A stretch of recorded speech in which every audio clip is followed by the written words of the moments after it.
lehen da bizi eskarak eman egiten izkioke bai Altzoko udalari gaur hona gonbidatu izanagatik, horrelako konpainia honean, eta baita ere gaizkari ere, hain toki aproposan utzi izanagatik nik mediari ekiteko.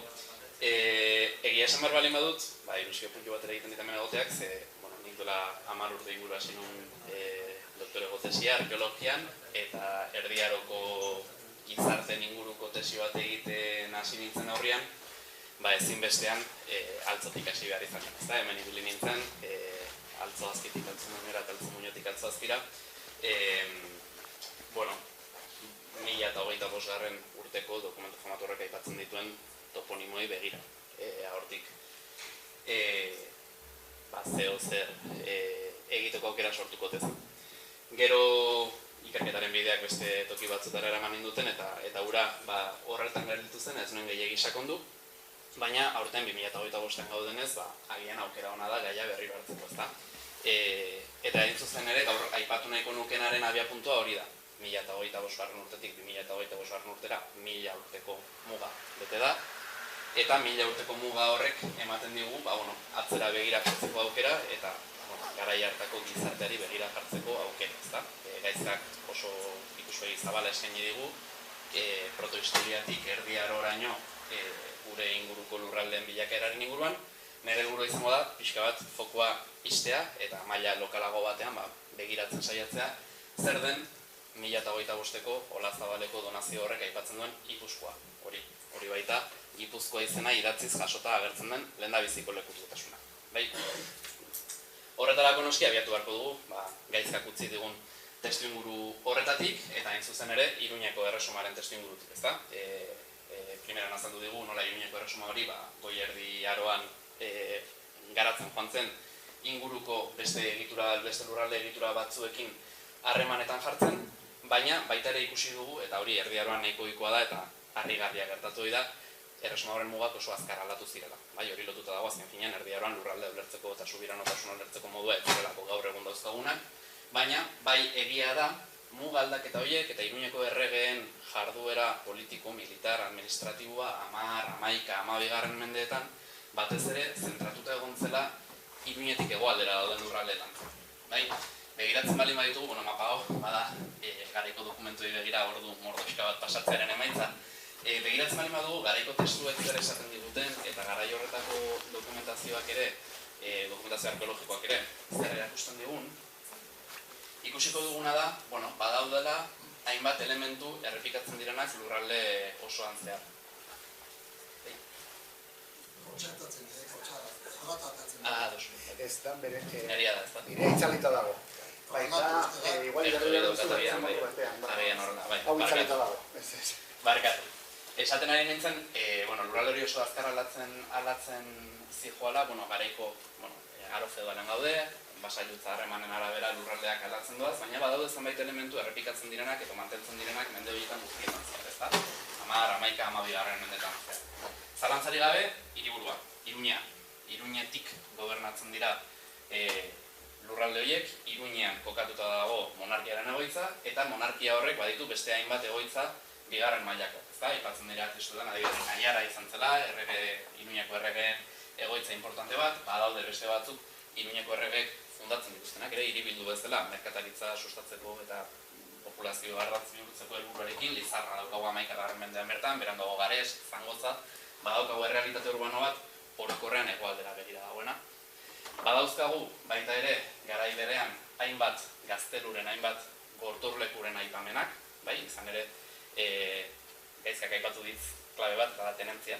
Erresuma hau gobernatzeko orduan, monarkiak martxan jartzen duen sistema tenentzietan oinarrituta dago, tenentzia da sistema bat, nun erresumako noblei ematen zaien epe jakin baterako eta balintza jakin batzuen truke gaztelu baten gobernua, eta gaztelu horretatik gobernatzen dute lurraldea, bai arlo militarrean, bai arlo fiskalean, bai arlo administratiboan, eta gaztelu horiek ikus dezakegu batez ere lurraldearen hegoaldean kokatuta daudela, eta gainera tenentzia horien bilakaerari begiratzen baldin badiogu ikus dezakegu nola 10-11 mendeetan, Iruñeko erresumak izan zuen edapen, lurralde edapen bat, batez ere hegoaldean. Badaukagu lehendabiziko gaztelu lerro bat, Unicastro, Deio, Artaxoa, Uxue, Peñatik pasatzen dena, hau da, Islamarekiko muga momentu honetan hor kokatuta dago, 10. mendean, baina ikusten dugu 11. menderako muga hori desplazatu egin dela hegoaldera. Eta Ebro, Ega, Arga eta Aragoi ibaien konfluentzia horretan kokatu dela, eta hor gaztelun sorta berri bat sortuko da, tenentzia sorta berri bat sortuko dira, eta herri berriak agertuko dira. Beraz, ikusten dugu batez ere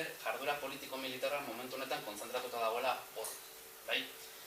Aldi berean baditugu, elizari lotutako beste evidentzia batzuk famatuak dira, eta Juantxoren kortean gaizka jarri dugu, Juantxo gaipatzen du momentu honetan eraikitzen ari direla Nafarroako monumentu erromaniko nagusiak, bai, eta horien artean aipagarriak dira, Iruñeko katedrala bera bai, baina baita ere Erresumako monasterio importantenak. Leire, Iruñeko katedralari lotuta egongo dena, garai honetan, Iratxe, San Juan de la Peña, Aragoin kokatuta dagoena gaur egun, baina Iruñeko monarkiarekin harreman oso estua izan zuena, Don Emiliaga Kokulakoa, gaur egun Gaztelan dagoena, baina baita ere Iruñeko Erresumarekin harreman oso estua izan zuena, berandago Irantzu, eta bar, ezta, beraz, monasterio handi horiek ere bihurtuko dira agente politikoak. Zergatik jabetzak bereganatuko dituztelako, aliantza politikoak, aliantza ekonomikoak ezartzeko gaitasuna izango dutelako, eta beraz, baita ere bihurtuko direlako agente geopolitikoak testu inguru horretan, ezta?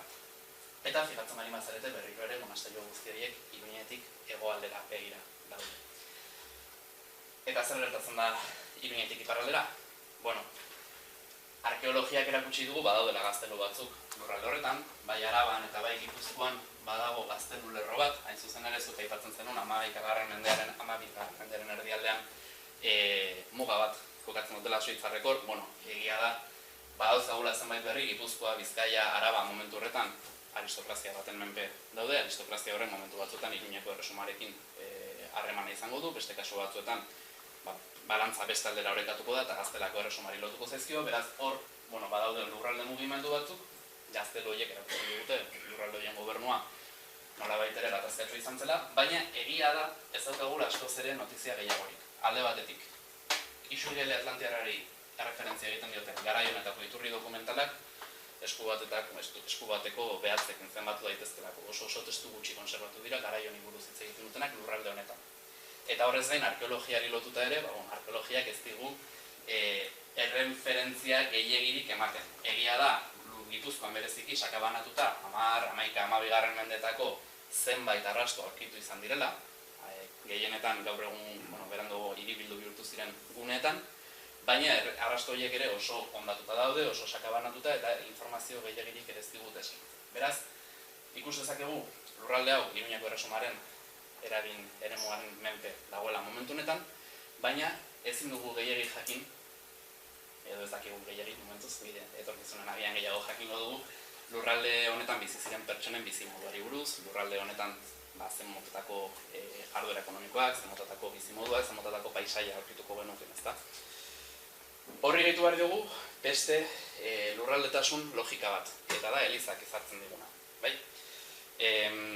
Momentu hau bera, Erresuma indartzen ari den momentu hau bera, bada baita ere apezpikoak indartzen diren momentua. Momentu honetara arte eliza oso errealitate deszentralizatu izan zen, gero hitz egingo dugu pixka bat sakonago horri buruz, baina 11. mendean Gregorio Magno Aita Santuak martxan jartzen du erreforma eklesiastiko bat, helburua daukana apezpikoei ordura arte izan zutena, baina botere gehiago ematea. Besteak beste, amarrenak biltzeko sistemak eta deszentralizatu egingo dira, eta beraz, katedralak bihurtuko dira, esan dugun bezala monasterioekin batera, agente ekonomiko eta politiko importanteak.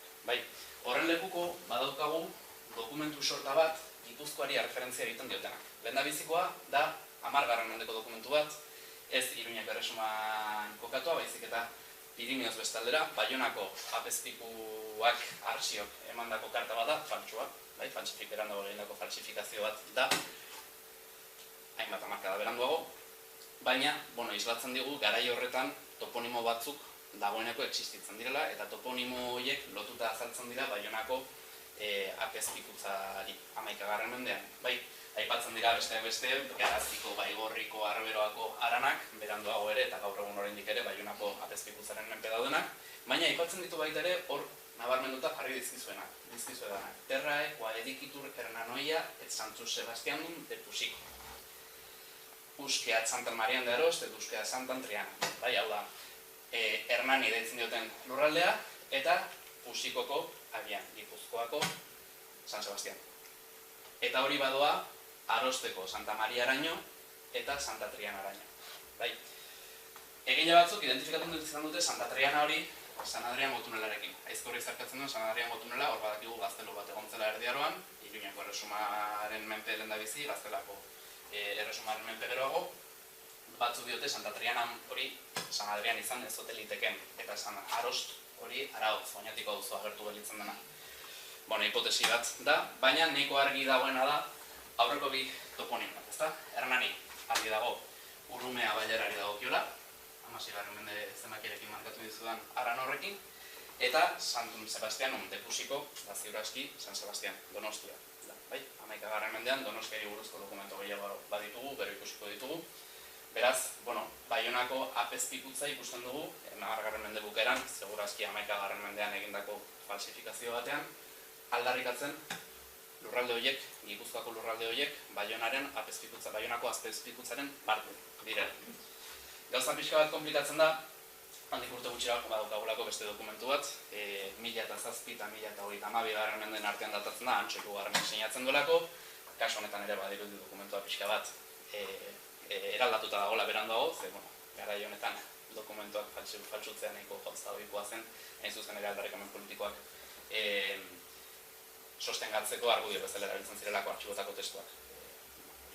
Nahiko ohikoa da, baina, kasu honetan badaukagu Iruñeko apezpikutzaren lurraldea berresten duen edo finkatzen duen dokumentu bat. Antso hirugarrenak nagusiak ematen duen. Dokumentu oso luzea da, muga horiek guztiak gorriz markatuta azaltzen diren mugak aitortzen dizkio, baina oso interesgarria da, muga horiek zehazteaz gain aipatzen duelako bailara multzo bat, aran multzo bat, Iruñeko diozesiaren, Iruñeko Elizbarrutiaren parte dena, ezta? Eta, laburki, parte txiki bat ekarri dizuet, esaten du kapela karolitik, hau da, Ibainetan dagoen Karlomagnoren kaperatik, Pelateko porturaino doala, Iruñeko Elizbarrutiaren lurraldea, eta handik Donostiaraino, Santun Sebastianumeraino. Beraz, ikusten dugu ja, badagoela, nolabait ere, talka bat, ezta? Baionako eta Iruñeko Elizbarrutien aldarrikapenaren artean. Eta handik esaten du, handik ozeanoraino, eta gero hor barruan sartzen dira horko aran guztia hori. Lerin, Oiartzun, Labaien, Berastegi, Araitz, Larraun, Areria, Ozkue, Hernani, Saiatz, Titiar, Itziar. Izan horitzatekena, Iraurgi, Goiatz, Errezti, Lareso, Egozkueta, Ezkurra, Olarunbe, Imotz, Gulia, Jaunsaratz, eta aran guzti horiez gain, Gipuzkoa osoa. Bai, aran horiek kokatzen bari ditugu mapan, konturatuko gara, guztiak daudela Iruñetik iparmendebaldera kokatuta, batzuk gaur egun Nafarroaren parte dira, beste batzuk gaur egun Gipuzkoaren parte dira, baina kokatzen dira lehen aipatu dugun muga eremu horretan, ezta?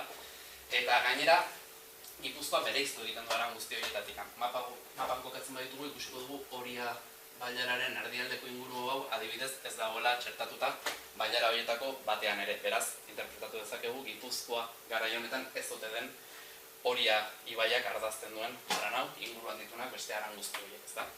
Bueno, hau interesgarria da, esan bezala 1025ko dokumentuaren garai bertsukoa da, berriro ere azaltzen zaigu Gipuzkoa, Nafarroko, Iruñeko erresumari lotuta kasu honetan Elizbarrutiaren bidez, eta berriro ere ikus dezakegu, bertan gizarte antolakuntza bat badagoela, zibaski aran komunitateetan antolatuta, hori Erdiaroaren bukaeran ere ikus dezakegu, eta Nafarroan gaur arte iraun duen antolakuntza eredu bat da,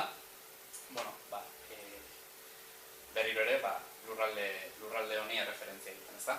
Ez naiz gehiegi sartuko gatazka honetan, Baiona eta Iruñeko Elizbarrutien arteko gatazka honetan, ze 11. mendearaino izan zuen, 11. mendetan zehar izan zuen segida, azkenean muga hori finkatu zen bidasoa bailaran, hau da, Baztandik Hondarribiraino Oiartzuneraino doan lurraldea Baionako Elizbarrutiaren menpe gelditu zen, Gipuzkoako gainerakoa Iruñeko Elizbarrutiaren menpe, salbu Deba bailara momentu honetan Kalahorrako Elizbarrutien geldituko. Ez naiz gehiagi sartu horretan, interesatzen zitzaidan pixka bat testuinguru orokor hori ematea, berriro ere Iruñeko erresuman bakarrik ez, Iruñeko Elizbarrutian ere txertatzen delako Gipuzkoa 11. mendean. Beraz ikusten dugu, testuinguru orokor horretatik atera ditzakegula hainbat gizarte talde lurralde honetan elkar eragiten. Ez da ikusten dugu noski monarkia badagoela, monarkiak aldarrikatzen du norri batean bere subiranotasuna lurralde honen gainean, naiz eta gero subiranotasun hori benetako kontrolean zen neurrian finkatzen zen, seguraski denboran aldatuko zen errealitate bat izango zen. Badaukagu noski noblezia bat, gero ikusiko dugu noblezia horrek ze harreman zeukan lurraldearekin, baina noblezia horrek monarkiarekiko harreman zuzen bat zeukan, hain zuzen ere monarkiarentzako gobernatzen baitzituen, monarkiaren izenean gobernatzen baitzituen tenentzia horiek gazteluetatik eta lurralde kontrol horren bidez. Baditugu monasterio handiak ikusi dugun bezala, jabetzak bere ganatuko dituztenak lurralde hauetan guztietan, monasterio handien barruan Iruñeko katedrala ere sartu beharko genuke, eliza sekularra, esango genuke. Eta baita ere, pentsatu behar dugu, herrixe bat egongo zela, komunitate batzuk egongo zirela lurralde honetan, ezta? Hain zuzen ere, monarkia, noblezia, monasterio handi horien egiturak sostengatzeko, beharrezkoa zelako jarduera ekonomiko bat, beharrezkoa zelako ekonomia bat funtzionatzen aritzea, eta badakigu garai honetan Europa guztian ekonomia batez ere nekazaritzan eta abeltzaintzan oinarrituta dago. Merkataritza momentu honetan nahiko mugatua zen. Bai, herrixeari buruz aldiz garaiko dokumentuek oso gutxi esaten digute. Bueno, beraz galdera da, nola ulertu dezakegu eragile guztiagoen arteko harremana 11. mendean, Gipuzkoako gizarteak garai honetan nola funtzionatzen zuen pixkat ulertzen saiatzen, ezta? Klabea eliza pribatuetan daukagu. Eliza pribatuak agian arraroa irudituko zaizue kontzeptua, ezta? Gaur egun eliza erakunde sistema baten parte dagoen elementutzat jotzen dugulako, eliza parrokia apezpiku baten menpe dago, apezpikua eta santoren menpe dago, jerarkikoki funtzionatzen du, eta hori nahiko gauza, nahiko egitura esango genuke finkoa, ez da zalantzan jartzen, ezta? Erdiaroan gauzak pixka bat diferenteak ziren. Esan dugun bezala, 11. mendean Aita Santuak abiatu zuen prozesu bat apezpikuei botere gehiago ematen saiatzeko, beraz apezpikuak saiatuko dira 11. mendetik aurrera lurralde honen gainean beraien boterea finkatzen, beraien botere ekonomiko eta politiko, gero eta presenteago egiten, baina egia da, saiakera horretan hartuko dituztela beste realitate batzuk, eta realitate horiek dira hain zuzen ere eliza pribatuak. Momentu honetan, gaur egungo betaurrekoekin harrigarria baldin badirudi ere, momentu honetan edozein partikularrek bazuen gaitasuna eliza bat sortzeko. Bere baliabideak jartzeko eliza baten eraikuntzan. Eliza horrei normalean jabetza batzuk eransten zitezkion, lurrak, soroak, sagaztiak, maztiak, eskubideak herri lurretan parte hartzeko, herri lurretan egurra mozteko, herri lurretan abereak bazkatzeko, herri uretan arrantza egiteko, eskubide horiek elizak bazituen beste edozein bizilagunen maila berean, eta eliza horiek gainera zerbitzu bat eskaintzen zuten, zerbitzu hori izan zuteken, bai meza ematea, bai ehorztea, bai momentu batetik aurrera bataiatzea, ezta?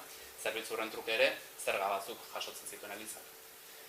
Eliza eraiki zuena izan zitekeen apezpikua, izan zitekeen apez bat, izan zitekeen errege bat, izan ziteken noble bat, izan ziteken komunitate bat. Ekimenak mota guztietakoak aurkitzen ditugu momentu honetan. Eta noski, eliza eraiki duenak jarri balin baditu baliabideak eliza hori martxan jartzeko, gaur egun enpresa bat sortzen duenak bezala, eliza horrek sortzen dituen errentak, hau da, eliza horren lurrak errentan ematearen truke jasotzen diren alokairuak, errentak, eliza horrek eskaintzen dituen zerbitzuen truke jasotzen diren amarrenak, eliza horrek herri lurretan bazkatzen dituen abereek sortzen dituzten etekin ekonomikoak, norengana joango dira? Elizaren jabearengana. Beraz ikusten dugu elizak momentu honetan, eliza pribatuak badirela, gaur egun sozietate anonimo baten antzeko zerbait. Funtzionatzen dute, ekimen ekonomiko bezala. Eta beraz, elizen jabetza momentu honetan bada baita ere negozioetarako tresna bat. Ikusten ditugu, nobleak, beraien elizekin negozioak egitenik eliza bat salduko dizut, zaldi baten truke, horrelako dokumentuak baditugu Nafarroan garai honetan. Edo erregeek, hainbat eliza eraikitzen zituzten, eraiki zituzten momentu honetan, eta elizak dohaintzan ematen zituzten, baina dohaintza horrek ero bazeukan ekarpen bat, ezta? Ni Iruñeko errege bezala, Antxura Barnak adibidez dohaintza asko egin zituen, eliza bat emango dizut dohaintzan zuri Leireko abade, edo zuri Iruñeko apezpiku, baina trukean zuk Leireko abade edo zuk Iruñeko apezpiku, zure eragin politiko guztia, zure influentzia politiko guztia, ni sostengatzeko nire alde erabiltzen baduzu. Beraz, elizak ere badira joko politikoan importanteak diren txampunak, azken finean, ezta? Horrelako eliza pribatu batzuk Gipuzkoan baditugu. Eta eliza pribatu horiek noren jabetza ziren, ze negozio egin ziren haiekin, ze jabetza zituzten aztertuz, hurbildu gaitezke 11. mendeko Gipuzkoako errealitate xe horretara. Bai? Zehazki, 5 adibide ditugu 11 eta 12. mendeetan. Bai?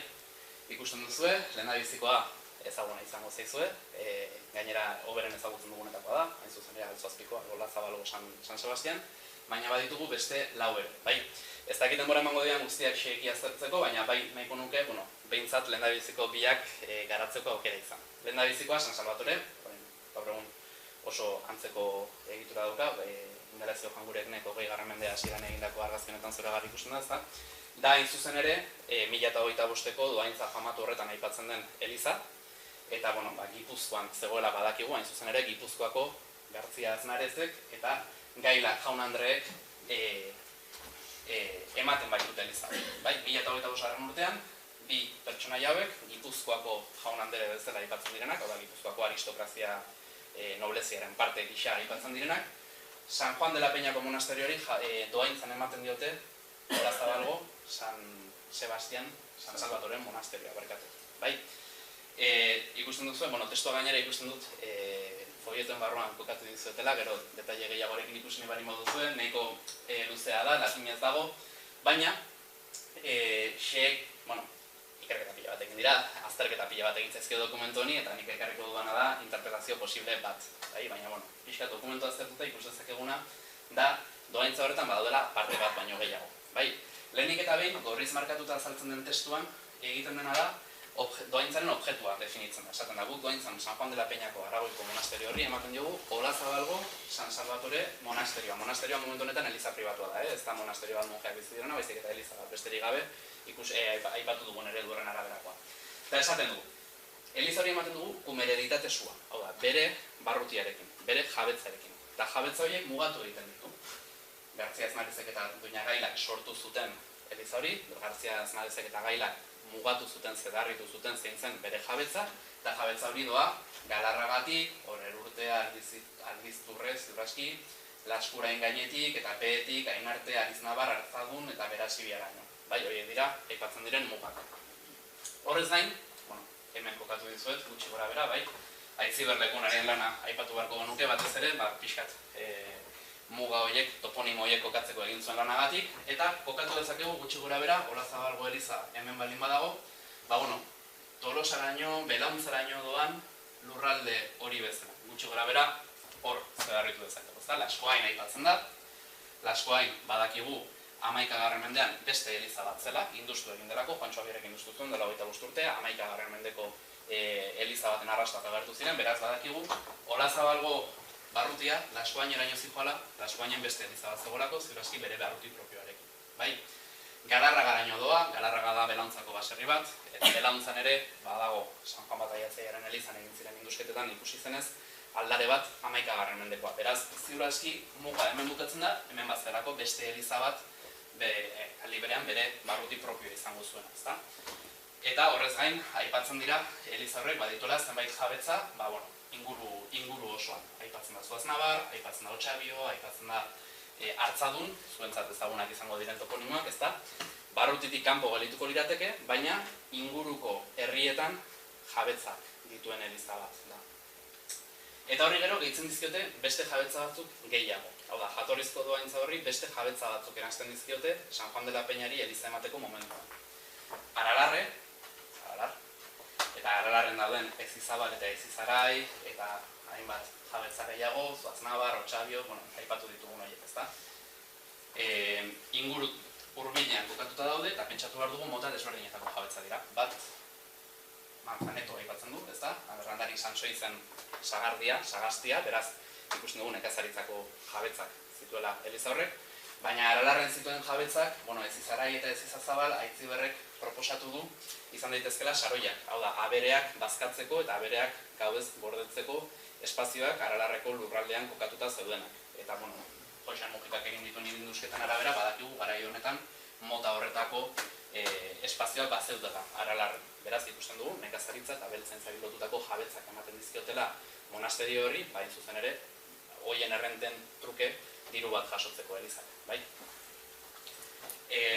Horrez gain, ondoren urdinez azaltzen dena, esaten dugu, Eneko Gartziazek, hau da, Gartzia Aznarezen eta Gailaren semeak, bere animagatik, eta baita ere Munio Gartziazek, hau da, beraien bi semeek, beste doaintza bat egiten diote elizari, eta esaten dute, inbilak edikitur aia eta elkano, beste sagardi batzuk, eta 6 behi.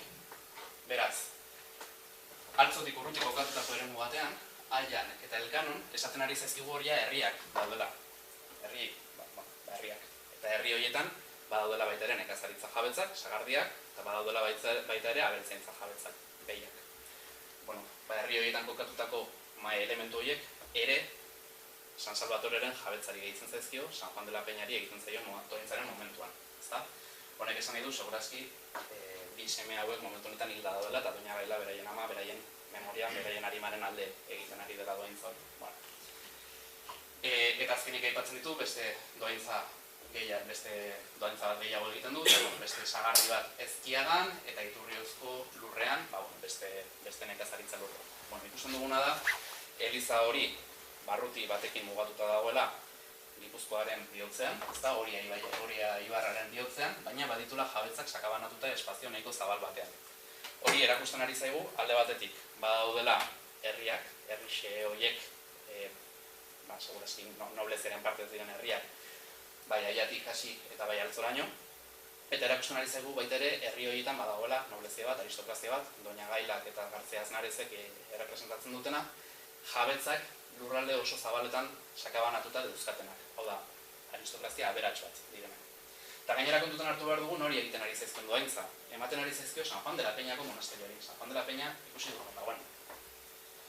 Altz hemen bali badago, San Juan de la Peña kokatzen da Aragoi ibarrean jakati gertu. Benetan urruti dago. Beraz, pentsatu behar dugu doaintza honen bidez, aberastasun ugariz hornitutako doaintza honen bidez, Gartzia Aznarezek eta Doña Gailak nahi dutela Iruñeko erresumako joku politiko horretan aliatuak bilatu. Eta hain zuzen ere, badago dokumentu multzo bat, erakusten dizkiguna, bai, beraien alaba, Doña Blaskita izena zuena, Deioko Lizarrerriko tenente aberats batekin ezkondu zela, urrengo hamarkadetan Iruñeko erresuman pertsonaia importanteak izan zirela, eta jabetza horien bidez, txertatu zirela monarkiaren eskalako harreman politikoen sare horretan. Bai? Azkarrekin noa? Ez. Basako naiz bigarren adibidera orduan. Bai? Bigarren adibidea oso ezaguna da, Donostiako San Sebastian eliza, San Sebastian el Antiguo deitzen zena. Monasterio bezala, hau da eliza pribatu bezala, aipatuta saltzen da gure 11. mendean, gaur egun tamalez ez daukagu eliza hau, ez da konserbatzen, baina badakigu nun zegoen kokatuta. Miramar Jauregiaren kokapenean zegoen. Bai? 19. mendean desagertu zen, Donostiak izan zituen gerra karlisten testuinguruan eta baita ere ondorengo edapen urbanistikoaren ondorioz, baina badakigu nun zegoen kokatuta eta badakigu Erdi Arotik izan zela Donostiako eskalan importante izan zen eliza bat. Kasu honetan ere badaukagu doaintza dokumentu bat, kasu honetan ez dira noble batzuk doaintzan egiten dutena, baizik eta Antso hirugarrena erregea bera, eta doaintzan ematen dio Maiora erreinarekin batera Leireko monasterio. Leireko monasterio momentu honetan Iruñeko elizbarrutiarekin bat egin dago. Testua berriro ere latinez dago, nahiko konplexua da, baina hemen ere aurkitzen dugu badagoela monasterio bat, Infinibus Hernani, lehen ikusi dugun Hernaniko aran horretan, hau da Urumea aran horren bukaeran, Alditus Maris, itsasoaren ertzean, monasterio bat, San Sebastian deitzen dena, bere parrokiarekin, parrokia horrek herri bat dauka, Ilanbila, Uo Antikit bantitzurun, hau da, herri horrek, San Sebastianen ondoan zegoen herrixka horrek itzurun izena zuen, garai batean, eta herri horretan gainera bazeuden bi eliza, Santa Maria eta San Vicente. Donostia pixka bat ezagutzen baduzue, konturatuko zineten, Donostiako aldezarrean dauden bi parrokiek gaur egun zeitzen dituzten, Santa Maria eta San Vicente. Ikusten dugu, Donostiako itzurun herri hori zurazki kokatuta zegoela, gaur egun Hiribilduak kokatuta dagoen toki berean, gaur egun hor aurkitzen ditugun bi eliza horiek, bi parrokia horiek, hor egongo zirela, baina bi eliza horiek San Sebastianeko monasterioaren, San Sebastianeko elizaren jabetza zirela. Hau da, eliza horiek eskaintzen zituzten zerbitzuak, zerbitzu espiritualak, eta horien truke jasoko zituzten amarrenak, primiziak, zergak, San Sebastian Antiguoren jabetzara pasako zirela. Eta horrez gain, San Sebastian Antiguok bazituen beste hainbat jabetza. Kumilo kubilare de Irurdita, Euskaldana Izuz, aipatzen ditu hainbat toponimo, ezta? Eta toponimo guztiak kubilare bezala definitzen ditu. Kubilare, garai honetako dokumentazioan oso ohiko hitz bat da, eta gaur egun saroi bezala itzuli genezake. Beraz badira, abeltzaintzarako espazioak, bordak edukiko zituztenak, Donostia inguruko mendietan sakabanatuta. Bai? Berriro ere, Aitziberlekonak eta Lehena berak baino lehenago Serapio Mujikak egin dute saiakera bat jabetza horiek guztiak mapan kokatzeko, eta badirudi oro har Donostiaren inguruko hori eta Orumea behereko inguru horretan kokatutako mendi jabetzak izango liratekela, toponimo horietako gehienak, denak kokatzea zaila baita. Bai? Eta azkenik doaintzak esaten du, eta horrez gain, San Sebastian Eliza honek baditu terriz, hau da, laborantza lurrak, zereal lurrak, pomiferiz, zangardiak, Iskariz maritimiz, hau da, itsas arrantzarako eskubidea Donostiako inguru horretan, Montibus, Polibus, Balibus, Planiz, baita ere, mendiko herri lurretan, komunaletan, parte izateko, hau da, herri lurroietako bazkalekoak gozatzeko eskubidea, besteak ez. Beraz, kasu honetan ikusten duguna da oso antzeko eskema bat, kasu honetan Leireko monasterioari ematen zaiona, eta gainera, urrengo hamarkadetan, urrengo mendeetan, hobeto esan da, hainbat eranskin izango dituena. Horra adibidez jarri dizkizuet, 1101 urtean berrespen bat ikusten dugu, 1151 urtean Gartzea Ramirez erregeak doaintza berri bat egiten dio, San Sebastian monasteriori, hau da, ondasun gehiago txertatzen dizkio, saroi gehiago, batez ere Urumea goialdean kokatuta, eta 1178 urtean Leirek eta Iruñak egindako itun baten arabera, jabetza guzti horiek Iruñeko apezpikuaren eskuetara pasako dira. Eta Iruñeko apezpikuak izan ditu jabetzak Donostiko inguruetan 19. mendeko desamortizazioetara. Beraz ikusten dugu, sokaluzea ekarri zuen egitura ekonomiko bat izan zela, ezta? Noski, Antxo Hirugarrenak Leireri zergatik egiten dio doaintza hau. Berriro ere, Leire momentu honetan Erresumako monasterio importantena delako, apezpikuarekin bat eginda dagoelako, eta Erresumako monasterio importantenaren eta Iruñeko apezpikuaren babes politiko izatea klabea zelako erregek bere lurralde estrategia, bere lurralde kontrol estrategia gauzatu ahal izateko. Beraz, ikusten dugu berriro ere, nola, tokiko eskalako jabetza ekonomikoa, nekazaritza lurrak, arrantza, saroiak, txertatzen diren eliza pribatuen eta doaintza doen bidez, Erresumaren eskalako joko geopolitiko edo joko politiko-ekonomiko nola ditu horretan. Ez dut aipatu, baina 1180 urtean Antxo Jakitunak forua emango dio Donostiari, hiribildu izatera pasako da Donostia, eta hiribildu horrek jasoko dituen terminoen jasoko dituen lurraldeen artean, aipatzen dira berriro ere San Sebastianen muga ziren jabetza hauetako zenbait. Beraz ikusten dugu, lurraldea definitzeko orduan ere, eliza hauen jabetzek bazutela zer esan dut. Gauza bera ikusi dugu Olazabalen kasuan. Hirugarren kasura pasako naiz, kasu hau askoz gutxiago ezagutzen dugu, berriro ere Galezio Jangurenen argazki bat jarri dizuet, zeitu ditzen zaitu zoragarria dela, ez hori baituzu ezagutzen, bilduma guztia Gipuzkoako artxibo nagusian depositatuta dago, gure Gipuzkoako webgunean bilatu daiteke, eta sabisatzeko aukera baduzuen gomendatzen dizuet, ze benetan bilduma zoragarria da, 20. mende osoaren memoria gorbiltzen du, ez dakizan bila argazki egin zituen gizonan. Hirugarren adibidea da San Miguel monasterioa Aritzetan, hau kokatuta dago, Iruñeko eliza barrutitik kanpo, Bergaran. Kasu honetan, Kalahorrako apezpikuaren menpeko lurraldetan egongo gineke, baina beti ere Iruñeko Erresumaren menpe. Beraz ikusten dugu, lurraldetasun horiek ere ez dutela beti bat egiten. Kasu honetan, doaintza askoz ere sinpleagoa da, 1053 urtean datatuta dago, noble bat azaltzen zaigu berriro, Bergarako noble bat, Antxo Bergarakoa, eta San Juan de Gaztelugatxeko elizari egiten dio doaintza. San Miguel de Aritzetako monasterioa bere jabetzekin, Gaztelugatxeko San Juan elizaren jabetza izatera pasako da.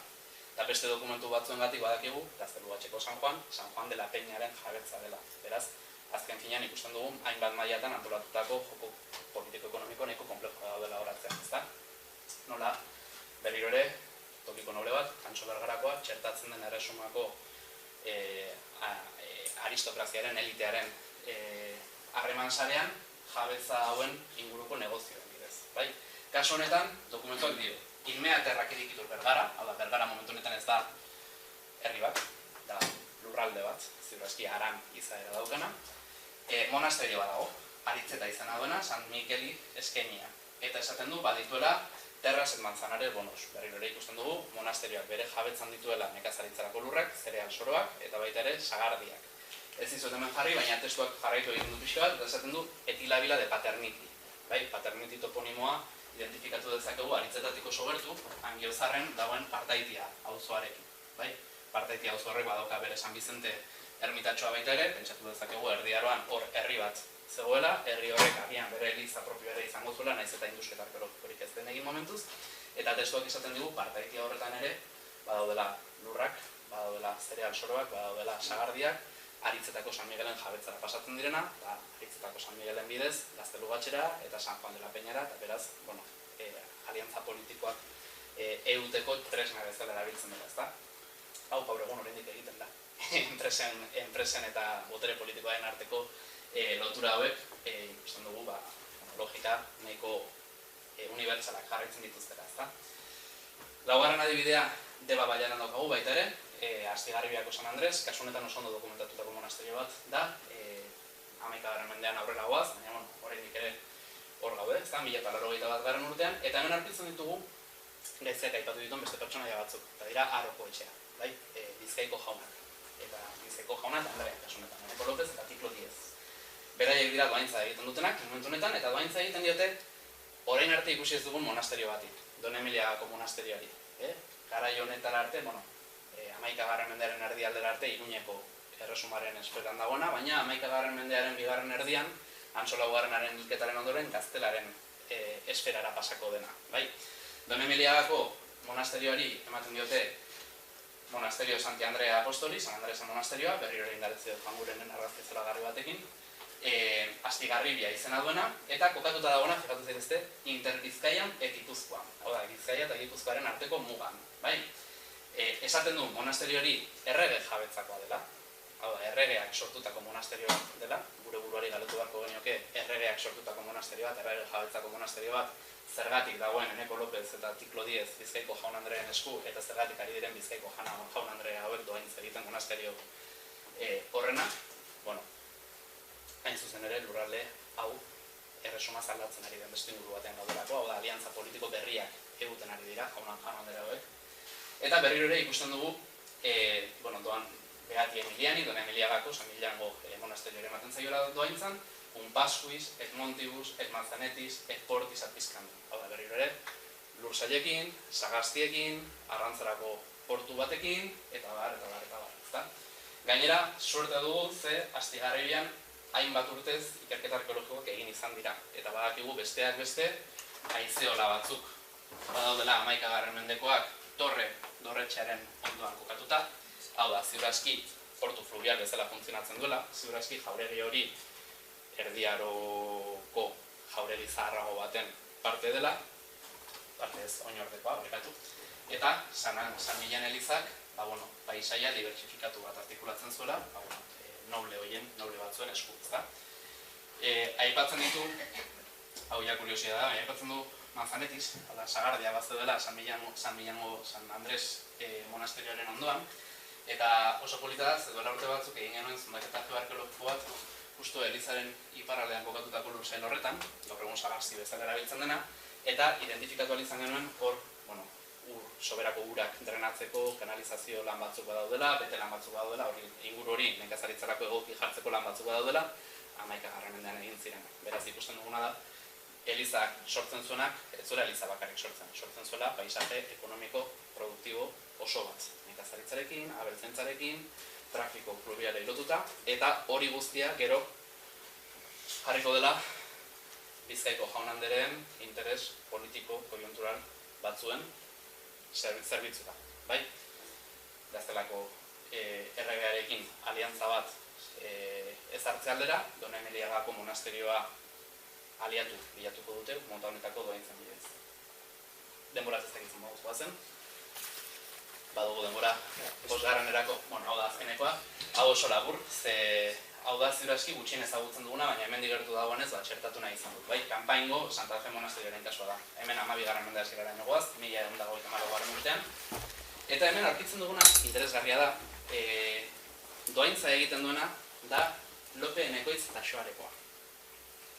Hau da, ja ez da tokiko jaun bat, ez da Olazabalen kasuan ikusi dugun bezala, Gipuzkoako jaun andere batzuk, ez da Astigarrabian ikusi dugun bezala, Bizkaiko jaun andere batzuk, ez da Bergaran ikusi dugun bezala, Antxu Bergarakoa, da Iruñerriko noble bat. Taxoarea Aranguren baianan dago, Irulegitiko oso gertu. Eta Taxoareko Lope Enekoitz hori da, momentu honetan, Kanpaingo Santa Fe monasterioa doaintzan emango diona, Erresumako beste monasterio importante bat. Aralarko San Miguel monasterioa. Aralarko San Miguel monasterioa, eta berean, Iruñeko apezpikuaren jabetza zen, eta beraz, honen bidez, azken buruan, Iruñeko Elizbarrutiarekin, Iruñeko apezpikuarekin aliantza bat ezartzen ari da. Doaintzak, beti bezala, monasterio bat, oda eliza bat, Kanpaingo izena daukana, berriro ere, Oiangurenen argazki batekin, uste dut, dokumentu guztia begiratzen aritu zela, eta bertan argazkiak egitera joaten zela. Kanpaingo monasterioa gaur egun Zaldibiko parrokia eliza da. Kanpain toponimoa kontserbatzen da, elizaren ondoan plazan dagoen etxe bat izendatzeko, eta eliza, parrokia eliza, gaur egun oraindik ere Santa Feri eskainita dago, beraz, zalantzarik ez, Kanpaingo Santa Fe, Zaldibiko gaur egungo eliza da. Eta berriro ere, Punterris cultis et incultis, hau da, landutako eta landu gabeko lurrekin, Pumpomaribus, hau da, sagastiekin, Montibus, Balibus, Silbis, Paludibus, hau da, bazkalekuak, bai mendietan eta bai ez egunetan, eta baita ere, urak gozatzeko aukera, eta bar. Beraz, ohiko eskema, ezta? Adibide guzti hauek erakusten dizkigute, hasiera batean eman zezakena, baino xehetasun gehiago garaiko gizarte egiturari buruz, ezta? Lehenik eta bien erakusten digu, garaiko gizarte eta ekonomia maila lokalean antolatuta zegoela. Hau da, nekazaritza eta abeltzaintza zirela ekonomiaren oinarriak, ikusten dugu errepikatzen diren, etengabe errepikatzen diren elementu batzu daudela, ezta? Nekazaritzarako lurrak, bereziki sagastiak, eta sagastien aipamenak oso adierazgarriak dira, Nafarroara joaten baldin badera, ez dugu sagastien aipamenik, mahastiak aurkitzen ditugu, beraz ikusten dugu, espezialitate ekonomiko bat ere badagoela. Espezializazio ekonomiko horrek sortzen duen etekina, neurri batean behintzat, eliza batera joaten dela. Hau da, zentralizatu egiten dela. Eta zentralizazio hori agian merkataritzara bideratu daitekela gero. Merkataritzara bideratutako aberastasun horri, noski, esku jakin batzuetara joaten da, eliza jabeen eskuetara. Eta beraz, eliza jabeen aristokrazia bat badagoela, eta aristokrazia horrek badaukala gaitasuna, jabetza ekonomiko horietatik guztietatik ateratzen diren etekinen bitartez, erresuma mailako harreman politiko, sozial, ekonomikoak eguntzeko. Bai nobleen artean, bai monarkiarekin, bai monasterio handiekin, hau da, lokaletik erresuma mailarako eskalako ekonomia baten aurrean gaude. 11. mendean, bai? Pentsa, 10 dokumentu izan ordez, garai honetako 40 urteko bagenitzu, zer jakin genezake. Gainera, badaude, froga arkeologikoak erakusten digutenak, hau, benetan horrela izan zitekela, garaiko elizen aztarnak aurkitu ditugu. Agian, Olazabalekoan etorkizunen azalduko dira, baina hemen inguruan mentzat, Laskoaingo kasua dugu, Berantzako kasua dugu, Astigarrabian ere garai horretako hilo biratzeak eta eliza baten aztarnak aurkitu dira, beraz, ikusten dugu eliza horiek benetan paisaia monumental bat artikulatzen zutela. Astigarrabiaren kasuan ikusi dugu ere bai, haizeolak, nekazaritza eremuak arkeologikoki frogatuta gelditu direla, beraz eliza horiek paisaia ekonomiko bat artikulatzen zutela, eta beraz, Gipuzkoako gizarte, erdiaroko gizarte ilun hori agian ez dela, ez hain iluna eta ez hain arraroa, baizik eta Europako mendebaldeko beste toki batzutan da aurkitzen dugunaren antzeko gaua izan daitekela, pentsa genezakena baita. Eta besterik gabe, nik eskerrak emango dizkizuet, eta galderarik balego, pentsatzen dut tarteken bat izango dugu.